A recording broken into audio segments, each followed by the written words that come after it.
Here night behold wood falling down, all boarded up and empty now.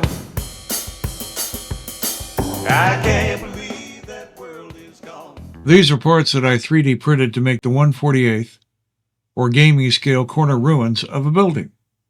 They will need some cleanup before assembly. I honestly don't remember if all were printed on a Neptune 4 Plus or if some parts were on my 4 Pro. As long as they all fit and match, I'm good. I'd say this qualifies as new tricks for old school hobby. The tech to 3D print, at home at least, is relatively new. We got into it almost 8 years ago. That was about the time that printers became quote-unquote affordable. Affordable enough that we felt we could splurge. The first for us was an Ender 3. That series became a workhorse, and I imagine there are plenty still printing today. Parts, service, and online tutorials were readily available. There is a learning curve, a steep one at times. Not everybody has the patience for 3D printing. I really suggest that before you buy one, do your research, take your time, don't rush. 3D printing can be very rewarding. I use it for a lot of things other than just hobbies. You can learn more in my video about the Pennsylvania Railroad E8, where I add train phone antenna supports. That would be part 1. The parts I'm working on today were printed in ABS. Lots of filaments that are used in 3D printing can only be glued together with things like epoxy or cyanoacrylates, CA glue. Whereas with ABS, I can use plain old acetone. Unlike other filament, or even resin, I can get a full weld with ABS. ABS can be more difficult to print. The most common filament to print with is probably PLA. Most of the time, for most people, it's pretty problem-free. I mean, prints do fail. And the number one reason for that is buying a printer in the first place. I had a few fails and some issues just trying to print this building. A lot of that had to do with test and design, trial and error until I got what I wanted. No matter how well designed, I never know for sure how things are going to go together until they are actually printed. For the most part, I have very few print fails these days, but that's after quite a bit of learning and a whole lot of prints. I designed this building in some free software online called Tinkercad. It is really user-friendly. Seems very simple, but it's advanced enough. I use it for some very complicated things. Then I polished it off in Blender, which has a paid version. I've never found the need. The only part I didn't make from scratch would be the bricks. Tinkercad has a library, and a lot of the files in that library are there to be used and even modified as you may wish.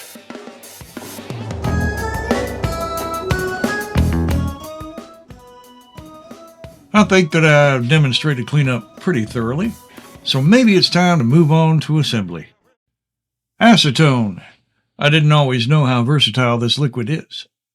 And since most of my models had been styrene, I had no idea what it would do with ABS. For the longest time, my go-to for that was Plastruct's Plastic Weld. It's supposed to work on ABS, styrene, butyrate, and acrylic. I don't know that I've ever tried to glue butyrate. Probably used it and had no idea. If I already have something that will glue acrylic, acetone, or there are other products, or if I have a good styrene glue that I like, acetone is cheaper by the ounce than Plastruct. However, Plastruct will bond styrene and ABS together. Acetone alone won't do that. I want these two halves lined up as best I can. Before I glue, I'll use clothespins to help keep them from shifting. The windows are especially important because it'd be really hard to get in there and sand or try to clean up a mismatch. I suppose if I had to, I could cut them out, print new frames, and put them in separately. I had to change brushes. One application, I could tell, it would probably start leaving bristles behind. Acetone can be harsh on things, so I got a different brush that I've used quite a few times without problem. Water-thin adhesives will go into joints by capillary action. I don't want to overflow. I want to angle the part so it flows the way I want it to, and to avoid it getting where I don't want it to go. I don't want fingerprints on it. There's a little trim on the other wall that I missed. It helps that the acetone leaves the plastic shiny where I've already brushed it on. Makes it easier to keep track. That 1/48th detail, you can see the power plugs, the light switch, the conduit, and that's just normal settings. It will print at much higher resolutions. It feels very much, to me, like working with a regular old injection molded plastic model, except I made this one. I think in the early 2000s I found a vintage 1/32 Revell BF-109 with half a tail elevator missing. Now, I scratch-built a replacement, but 3D printing, it would have been loads easier. Not so much for my styrene kits, but my old trains, I've made a lot of replacement parts that way. This corner is being a pain. I thought I could just use a piece of the floor to get the angle right. I'm thinking I probably have clips around here somewhere that I've forgotten about that would do this. I can get it to line up, but I'm having trouble holding it. So I'm going to put a little glue on here to get it to set first before I use a floor to get the 45-degree angle that I really want. Just a little leaves me enough give that I can do that.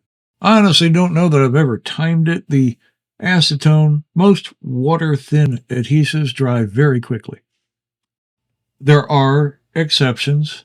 On the corners of this building, when I press it together, it's going to bead along the seam line, and I won't need any putty to sand that, but that's going to take a little longer to dry. I think I've pretty well covered cleanup and initial assembly, so I think it's time to move on to doing some detail work. Some putty, etc.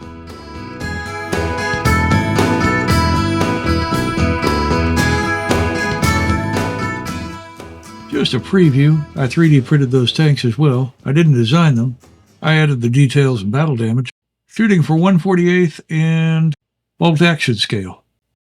If you love miniatures, I believe it helps to be able to think outside, beside, above, under, beyond, and maybe even without the box.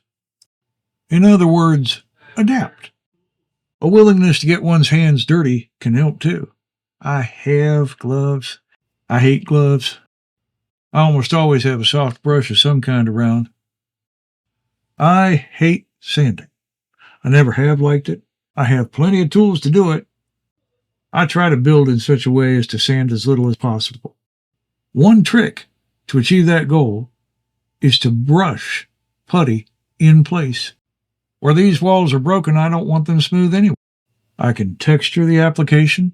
A stiffer bristle might have done better. I can tamp it, give it some shape. Even so, once this dries, and it might take a day or two, I can come back with tools or, sandpaper, and just roughen it all up. This technique is so useful, and it doesn't just have to be the one medium. This is an old Aurora spiked dinosaur. Or it might be a repop. I don't remember. I bought it used without a box. Most builds look very cartoonish. I wanted something that looked a little more lifelike. So my mother came to visit one time, and while we sat and watched TV, I would dip a brush into some denatured alcohol and then this plastic wood. And over an extended period, I covered up the seam lines, added some musculature. In general, hyper-detailed this dino. I think it looks pretty good, but I don't think I'd do it again. I kind of miss that toy-like look. So I said something about being able to adapt earlier.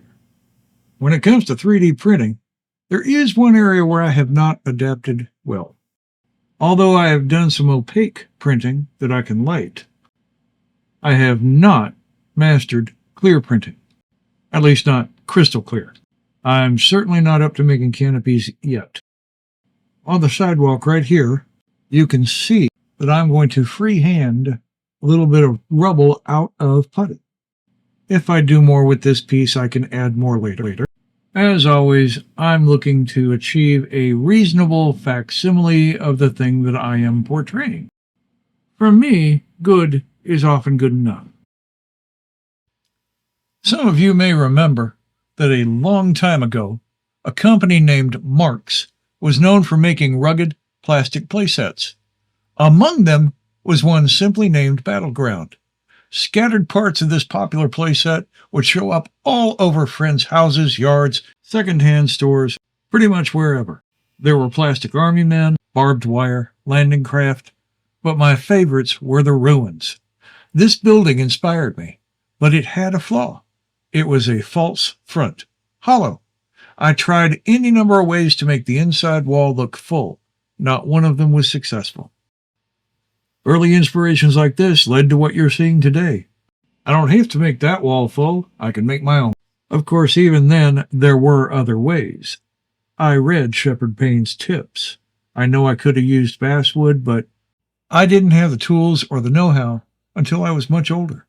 And it's not like we could just jump on the internet in the 70s to figure it out. Someone in a hobby store or a book in the library might have told me. But you also got to know if there's even a question to ask. I never would have thought to ask if you could sand plastic. It was like somebody had reinvented the wheel. More than likely, you would have found me trying to make buildings with cardboard and masking or strapping tape. And yes, even then, there would have been battle damage.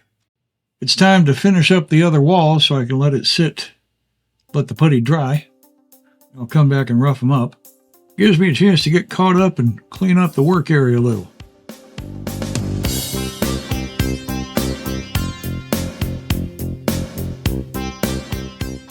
Looking closely at the balcony, I realized that it actually was too short for an average 1/48th or gaming scale figure of 1/56th. So I adapted. I quickly worked up an extension to raise it and glued it right in place. Now, I'm not too big on really long videos, my attention span, So we're going to end this with part 1 of the 3D printed building here. And I'll come back with part 2, God willing, at a later time. Nice.